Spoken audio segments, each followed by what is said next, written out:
Je vous invite à vous lever s'il vous plaît. Nous lirons dans les Saintes Écritures, dans le livre d'Apocalypse, au chapitre 1. Hier, nous avons lu jusqu'au verset 3. Nous lisons à partir du verset 4. Jean aux sept églises qui sont en Asie. Que la grâce et la paix vous soient multipliées. De la part de celui qui est, de celui qui était et qui vient. Et de la part de cet esprit qui sont devant son trône. Et de la part de Jésus-Christ, le témoin fidèle, le premier-né des morts et le prince des rois de la terre. À celui qui nous aime, nous allez délivrer de nos péchés par son sang. Asseyez-vous s'il vous plaît. Et qui a fait de nous un royaume des sacrificateurs pour Dieu son Père. À lui soit la gloire et la puissance au siècle des siècles. Amen. Amen. Voici, il vient avec les nuées, et tout œil le verra, même ceux qui l'ont percé. Et toutes les tribus de la terre se lamenteront à cause de lui. Oui, amen. Je suis l'alpha et l'oméga, dit le Seigneur. Dieu, celui qui est, qui était et qui vient, le Tout-Puissant. Amen. Et Dieu ajoute la bénédiction à la lecture de sa parole. Amen. Depuis hier, nous avons commencé l'étude sur les livres de l'Apocalypse. Nous avons montré que dans l'Ancien Testament, il y a un livre qui se ressemble à l'Apocalypse, c'est le livre de Daniel. Et dans le Nouveau Testament, nous avons le livre d'Apocalypse. Et les livres qui se ressemblent à l'Apocalypse, c'est le livre de Daniel.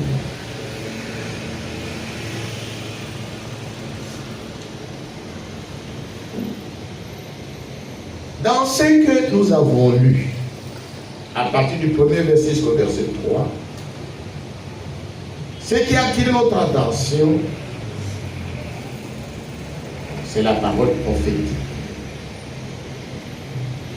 Il dit, heureux, celui qui lit et ceux qui entendent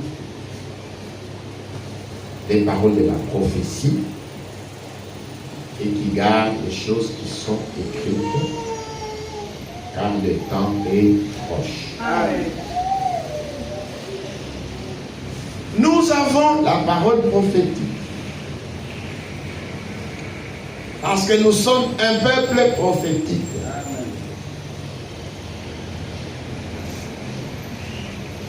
Pierre dit, et vous faites bien de prêter attention à la parole prophétique, comme à une lampe qui brille dans un lieu obscur. La parole prophétique est très importante pour le peuple prophétique.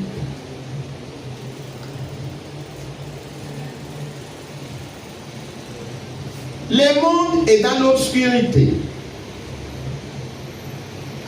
Le ténèbre couvre la surface de la terre.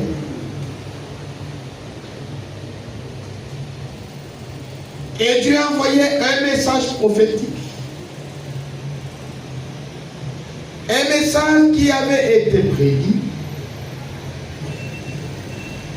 Et Dieu l'a réalisé dans notre génération. Amen. Il a envoyé un prophète avec un message. Beaucoup lisent la Bible, mais ils ne peuvent pas comprendre la parole prophétique. Le message que Frère Branham a apporté, lui-même l'a appelé la lumière du soir.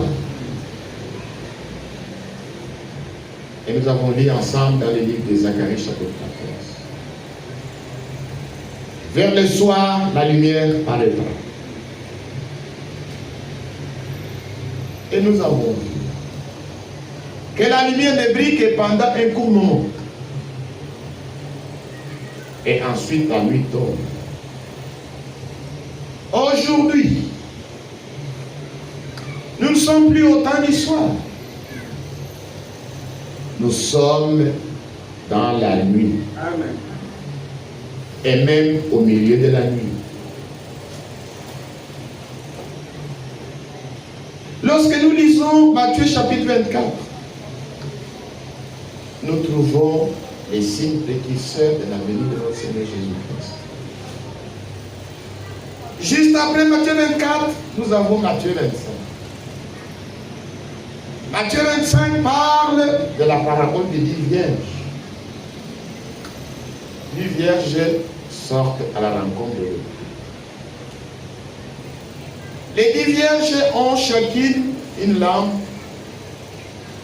et de l'huile. Les 10 vierges sont sorties, sont arrivées à un endroit où ils devaient attendre le Messie. Ils devaient attendre l'époux. Comme l'époux tardait, la Bible dit tout s'assoupit et s'endormit. Au milieu de la nuit, il se fit un cri. Voici l'époux aller à sa rencontre. Toutes les vierges se réveillèrent. Au moment du réveil, se décident des groupes parmi les vierges. Ceux qui ont de l'huile uniquement dans des lampes, et ceux qui ont de l'huile dans des lampes et dans des vases. Ceux qui avaient de l'huile dans des lampes n'avaient pas de l'huile de réserve. Et leurs lampes s'éteignaient déjà. Ceux qui manquaient de l'huile dans leurs lampes s'adressent à ceux qui en avaient dans les vases. Amen. Donc nous devons être huile car nos lampes s'éteignent. Et alors que parmi les vierges, des groupes se forment. Des groupes de ceux qui manquent de l'huile, que la Bible appelle les vierges folles. Et les groupes de ceux qui ont de l'huile de réserve, que la Bible appelle les vierges sages. Amen.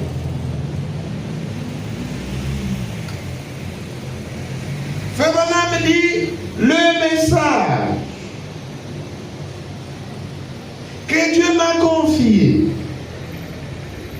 c'est le cri de minuit. Amen. Et le cri retentit maintenant pour réveiller les vierges sages. Et les vieilles sages se réveillent et préparent leur langue. Nous sommes au moment du réveil. C'est le moment de nettoyer de l'âme. Dans les Saintes Écritures, les vierges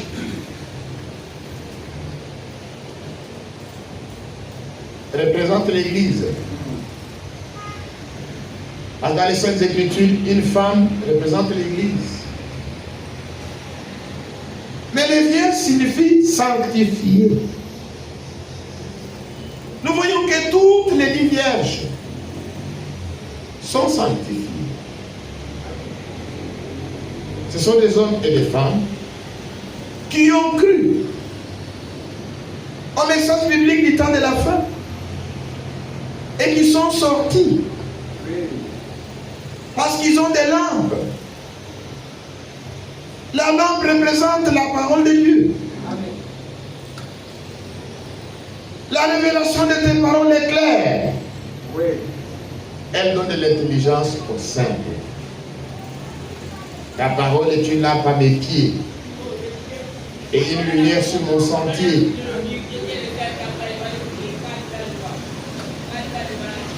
Toutes les vierges, ils sortent parce qu'ils croient au message. C'est pourquoi ils sont sortis. Mais au sortir, les îles ont de l'huile de réserve, les autres n'en ont pas. Amen. Au moment du réveil, ceux qui ont de l'huile de réserve et des lampes allumées sont appelés les sages. Les vieilles sages ont les deux. On la parole et l'Esprit de Dieu. Parce que l'huile représente le Saint-Esprit. Amen. Que le nom de Jésus-Christ soit glorifié. Amen.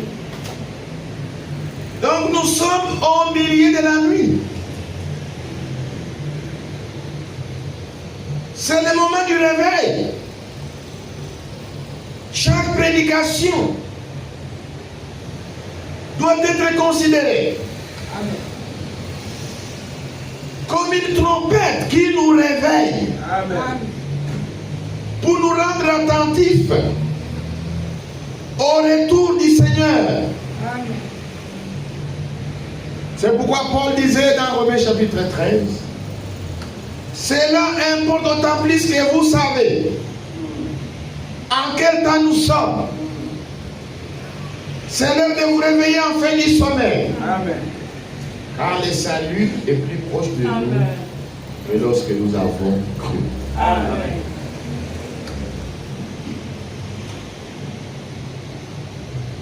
C'est pourquoi il y a une béatitude qui a été prononcée.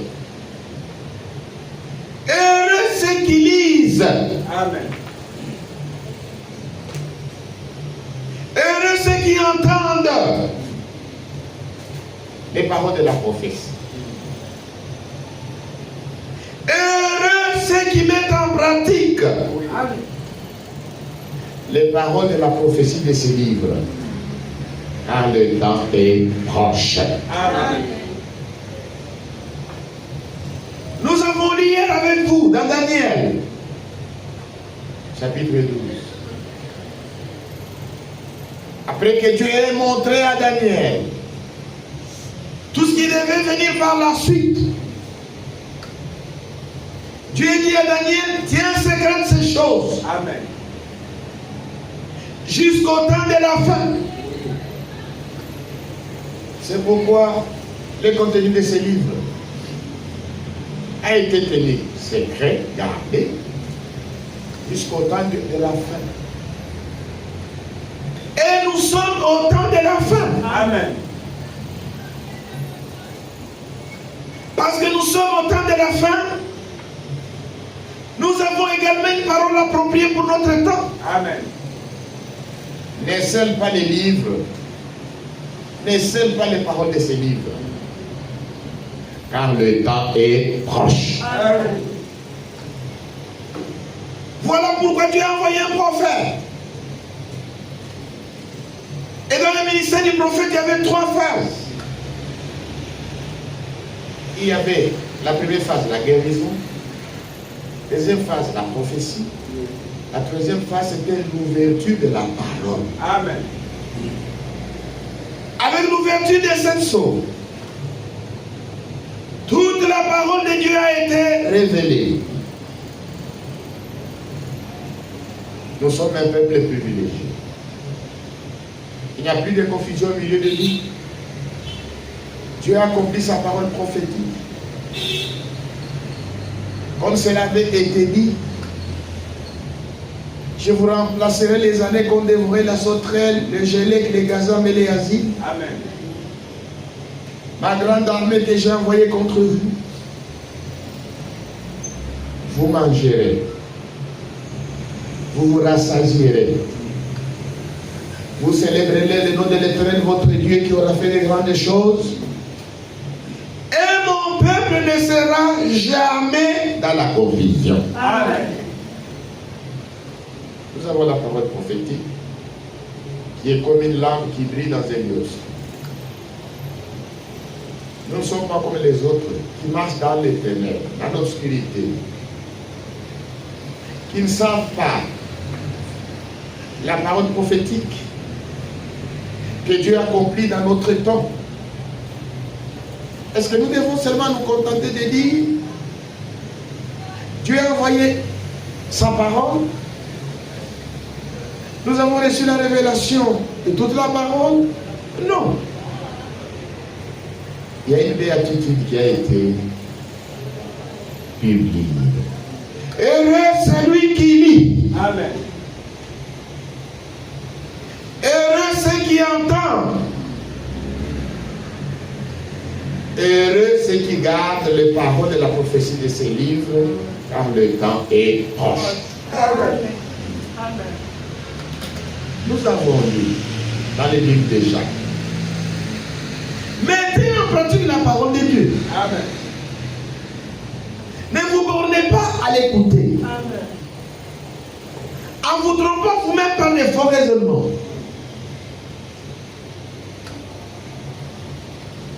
Celui qui aura plongé le regard dans la loi parfaite, n'étant pas un auditeur oublié, mais qui se mettant en l'œuvre. La Bible déclare, celui-là sera heureux dans son activité. Amen. Nous avons insisté. Nous demandons à Dieu qu'il nous donne la capacité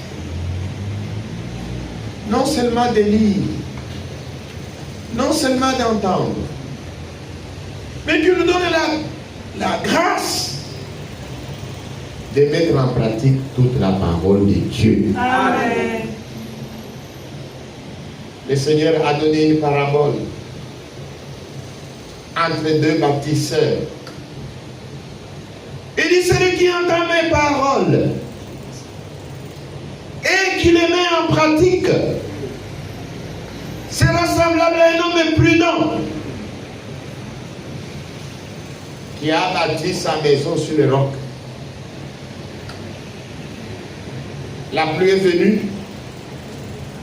les torrents sont venus, les vents ont soufflé, la maison n'est pas tombée. La maison a résisté parce qu'elle était bâtie sur les rocs. Amen. Il dit, celui qui entend mes paroles et qui ne les met pas en pratique sera semblable à un homme insensé Amen. Qui aura bâti sa maison sur le sable. La pluie est venue, les torrents est venu, les vents ont soufflé, la maison est tombée parce que la maison était bâtie sur le sable. Que le nom de Jésus-Christ soit glorifié. Amen. Nous avons lu cela. C'est par là que nous sommes arrêtés hier. Nous avons lu cela dans Matthieu chapitre 7. Ça, c'est le Seigneur. Matthieu chapitre 7. Verset 24. C'est pourquoi quiconque entend ces paroles Que je lis. et les met en pratique Oui. sera semblable à un homme prudent Qui a bâti sa maison sur les rocs. Amen. Donc, entendre la parole de Dieu et la mettre en pratique signifie être un homme prudent, Amen. signifie bâtir sa maison sur les rocs.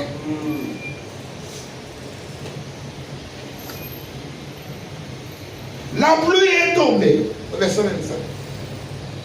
les torrents sont venus, les vents ont soufflé, Et sont jetés contre cette maison. elle n'est point tombée. Parce qu'il était fondé sur les rocs. Amen. Mais quiconque entend ces paroles Que je lis. elle ne met pas en pratique sera semblable à un homme insensé. Qui a bâti sa maison sur les sables. La pluie est tombée, les torrents sont venus, les vents ont soufflé et ont bâti cette maison. Elle est tombée et sa ruine a été grande. Que le nom de Jésus-Christ soit glorifié. Heureux celui qui lit, heureux ceux qui entendent, Heureux ceux qui mettent en pratique.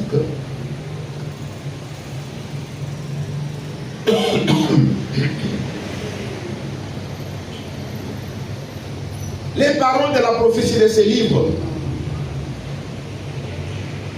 Car le temps est proche. pris du temps. Jésus vient bientôt. Rachetez le temps. Amen. Car les jours sont mauvais. Amen.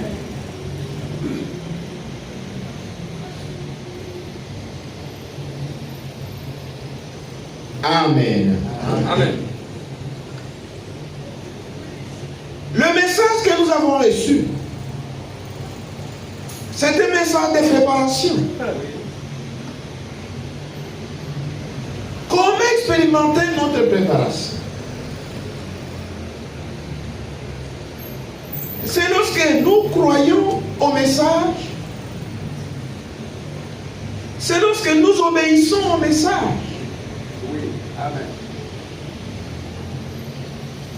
Donc c'est croire et obéir. Amen. C'est de cette manière que nous pouvons expérimenter notre préparation.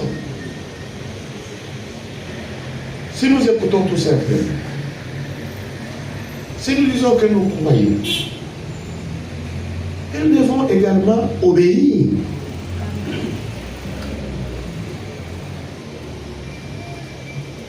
C'est de cela que dépend notre préparation. L'épouse s'est elle-même préparée. L'épouse s'est préparée. Apocalypse chapitre 19.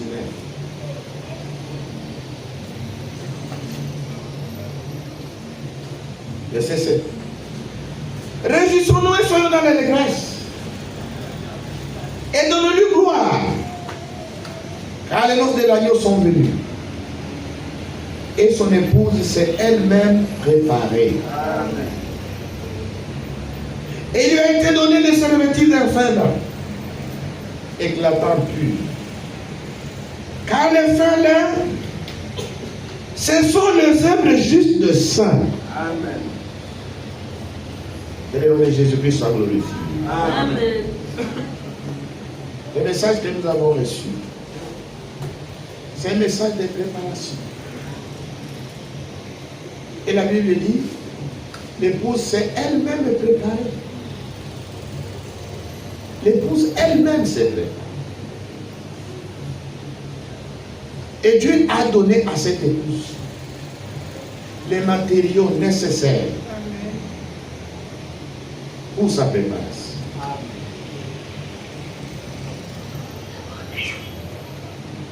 Nous avons la parole et nous avons l'Esprit de Dieu.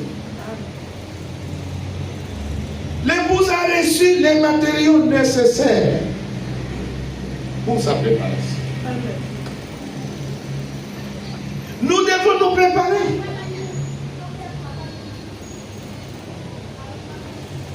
Il lui a été donné de se revêtir d'un fin lin, éclatant pur. Car le fin lin, ce sont les œuvres. Les œuvres justes de saints. Amen.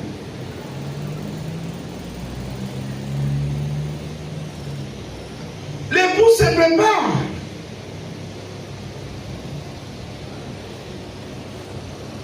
Il lui a été donné de se revêtir d'un fin lin, éclatant et pur. Ce sont les œuvres.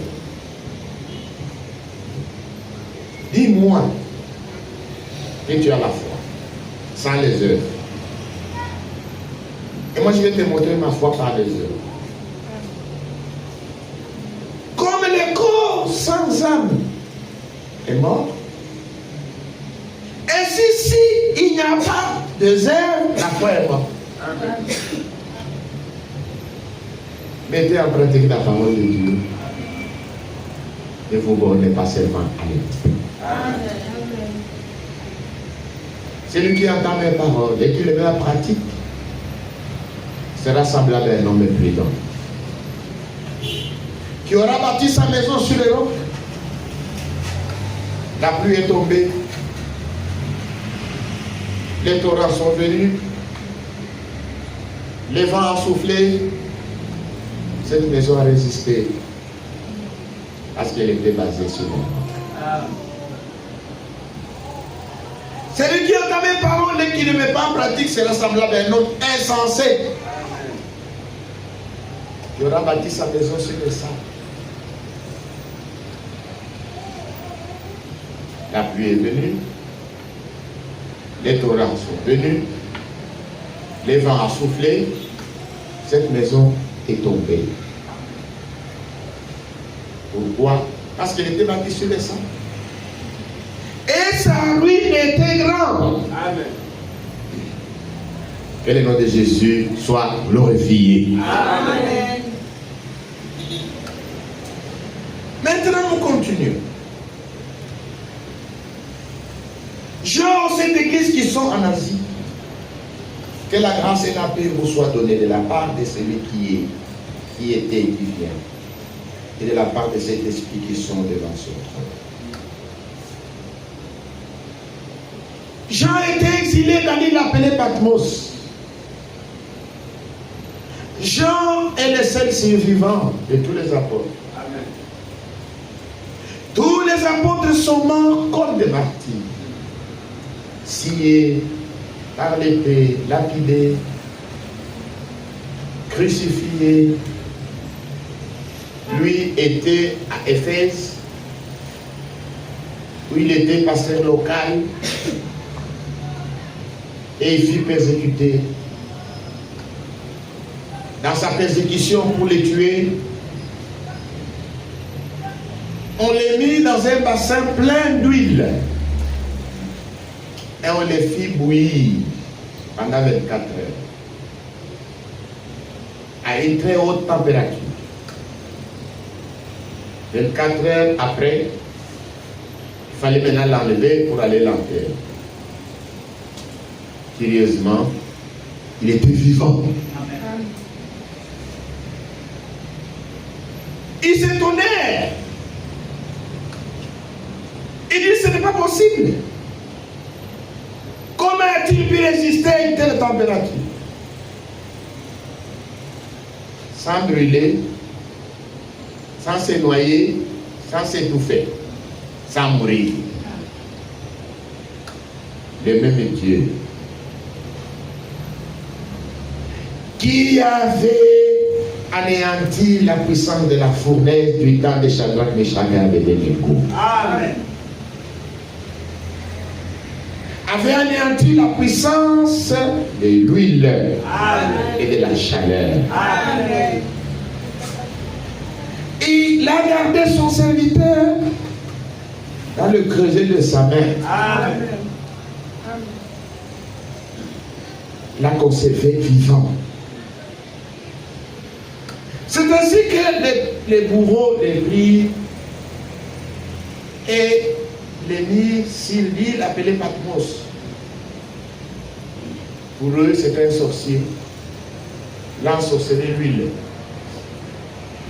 Alors nous devons nous débarrasser de lui. Ils l'ont mis dans une pirogue. Ils l'ont mis sur l'île, entouré des eaux. Cette île existe jusqu'aujourd'hui. Ça se trouve dans la mer Égée, entre la Turquie et la Grèce. Les touristes chrétiens vont là-bas pour voir là où Jean avait été exilé. Là, il était banni, exilé. C'était un endroit affreux, inhabité, où il y avait des scorpions, avec des morsures mortelles, des serpents venimeux. Ils étaient sûrs que Jean allait être tué par le froid, par la faim. Qui allait lui donner à manger? Au lieu que Jean soit tué, Mais le Seigneur les suivit, là même, sur l'île de Patmos, et lui donna la révélation du livre d'Apocalypse.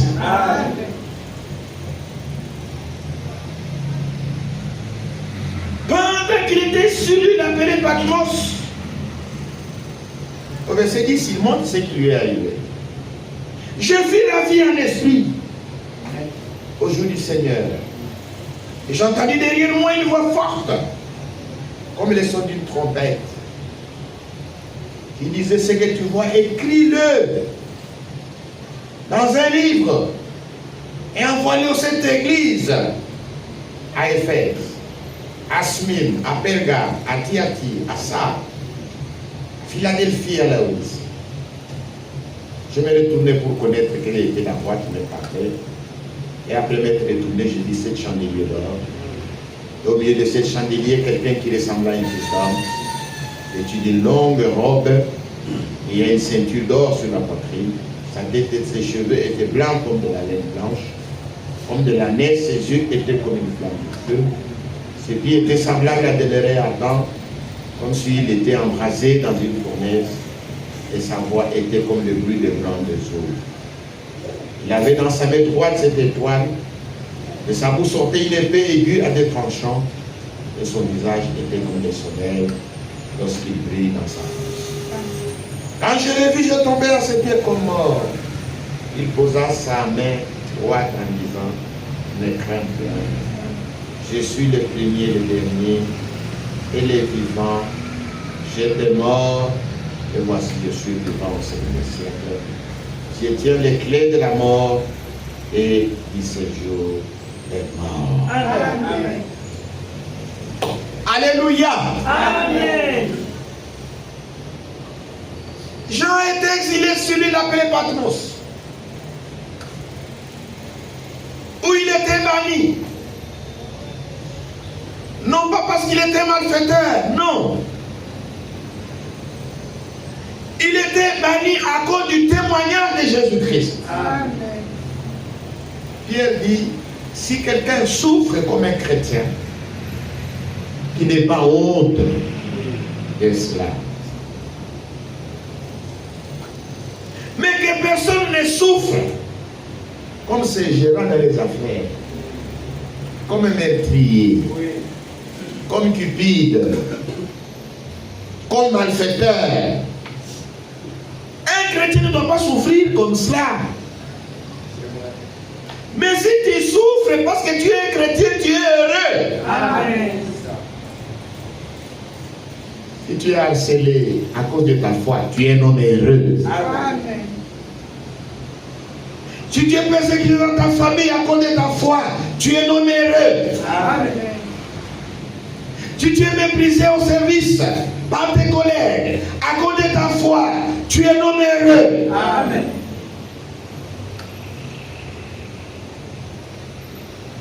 Jean souffrait pour une bonne cause. Il souffrait à cause du témoignage de Jésus-Christ. Amen. C'est pourquoi il a même été mis à mort. Mais il n'est pas mort. On l'a mis là où il y avait l'huile bouillante pendant 24 heures. Pour les bourreaux, il était déjà mort. Mais Dieu l'a conservé en vie. Amen. Et quand on a exilé sur l'île appelée Patmos, Les bourreaux ont pris la pirogue et sont partis. Il n'est pas resté là-bas en train de pleurer, de pleurnicher, de se lamenter, de se plaindre, non. Il était calme. Il savait que Dieu va frayer un chemin. Amen. tout ce que Dieu fait est bon. Amen. Tout concourt au bien de ceux qui aiment Dieu. Amen. Alors pendant qu'il était là seul, Il a entendu derrière lui une voix comme le son d'une trompette. qu'il appelait nommément par son nom. Jean, Oh, qui me connaît ici? Jean, Jean. Il dit, je vais me retourner pour voir. Quelle est la voix qui m'appelle par mon nom ici, au milieu de la mer, un milieu inhabité? Mais il y a une voix qui m'appelle par mon nom. Quand il se tourna pour voir la voix qu'il appelait, il vit le Fils de l'homme. Le Fils de l'homme était debout. Et le regardait. La description qu'il donne du Fils de l'homme ici, c'est une description terrifiante. Amen.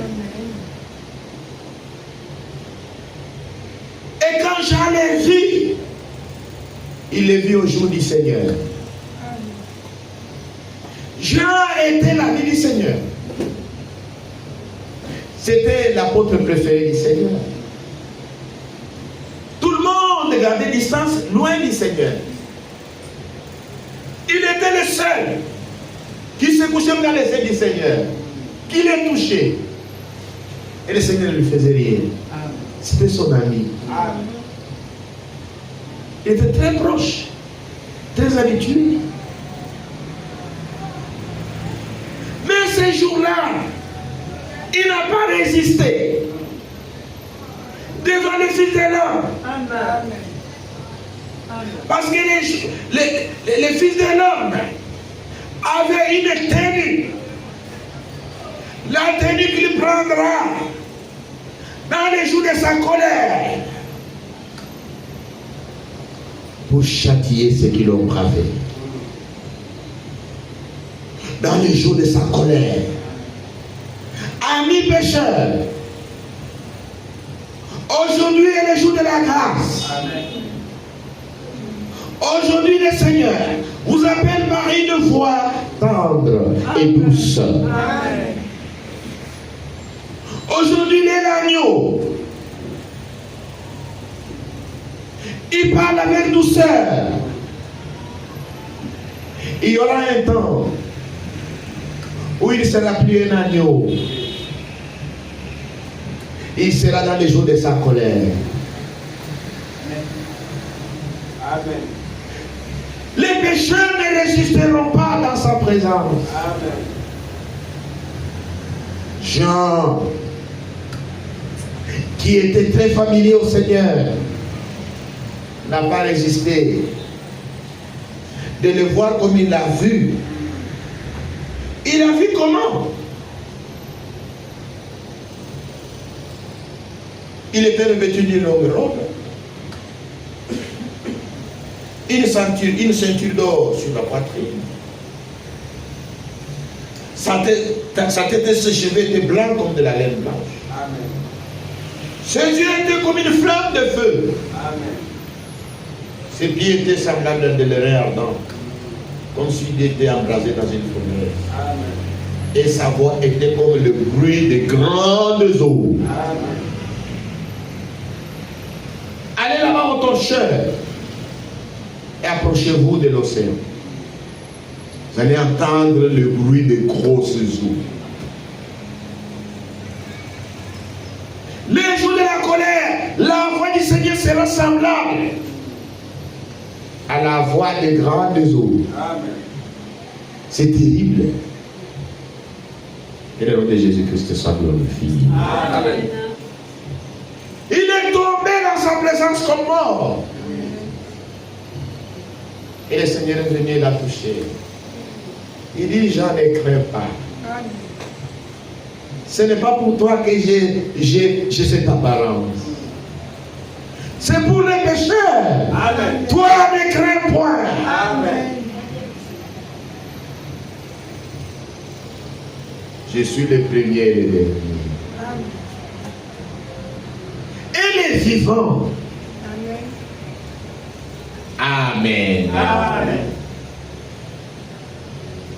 J'étais mort.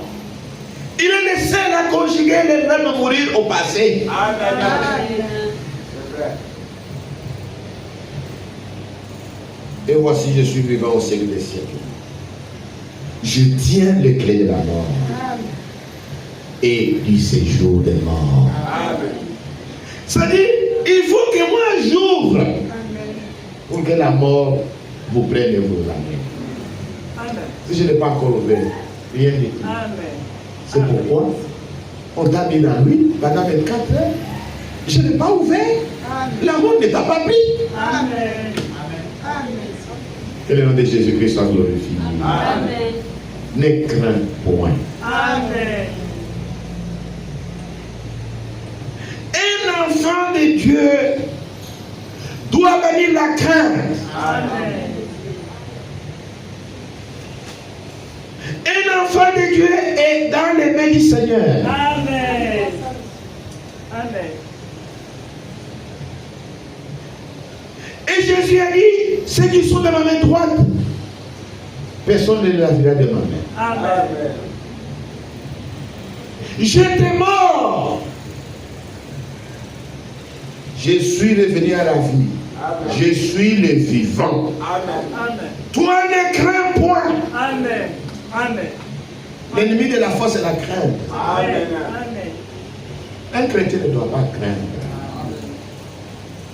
Un chrétien sait que son Rédempteur est vivant. Amen. Il était mort. Il est vivant. Il est revenu à la vie. Amen. Je suis le premier. Je suis le dernier. Amen. J'étais mort. Je suis vivant. Amen. Je tiens les clés de la mort et du séjour des morts. Amen. Ne crains point. Est-ce que nous sommes ensemble? Amen. C'est la parole que nous allons nous arrêter.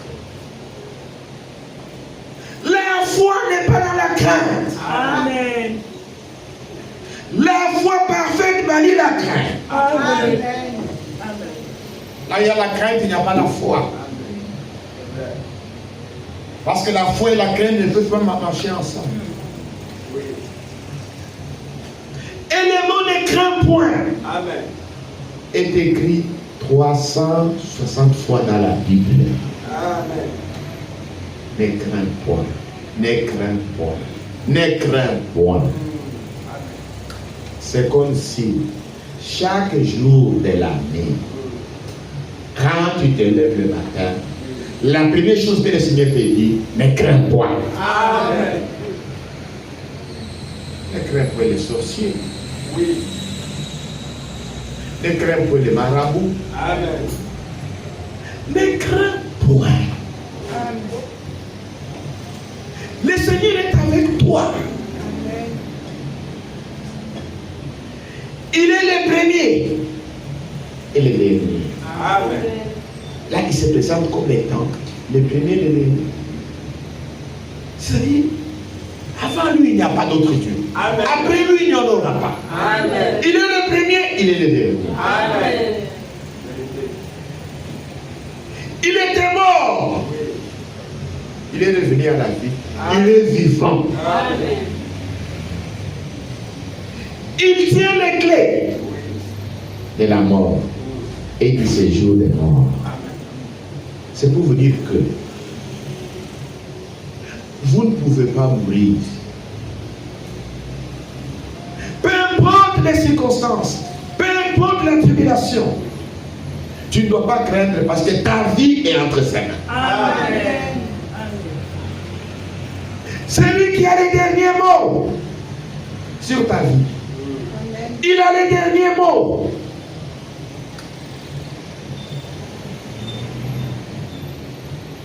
Tant qu'il n'a pas encore dit les derniers mots, rien ne t'arrivera. Amen. Que le nom de Jésus soit glorifié. Amen. Il a les derniers mots. Pourquoi nous avoir peur? Il a les derniers mots. Même dans la maladie, ne crains point. Amen. Amen. Il n'a pas encore dit les derniers mots. Amen. Celui qui a les derniers mots, c'est n'est pas les médecins. Amen. Amen. Ce n'est pas les sorciers. Amen. C'est lui qui a le dernier mot. Amen. Il est le premier, il est le dernier. Amen. Il était mort. Il est vivant. Amen. Il a les clés. De la mort. Et il séjourne. Amen. Que son nom soit glorifié. Amen. Job disait, ce que je crains, c'est ce qui m'arrive. Amen.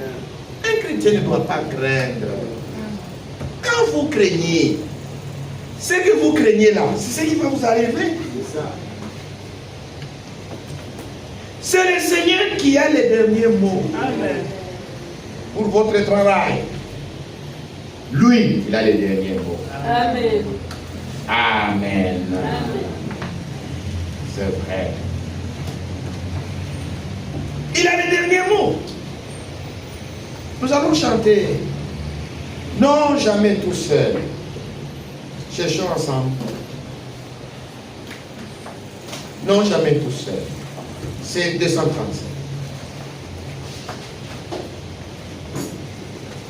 Si on peut nous entonner ces cantiques. Ne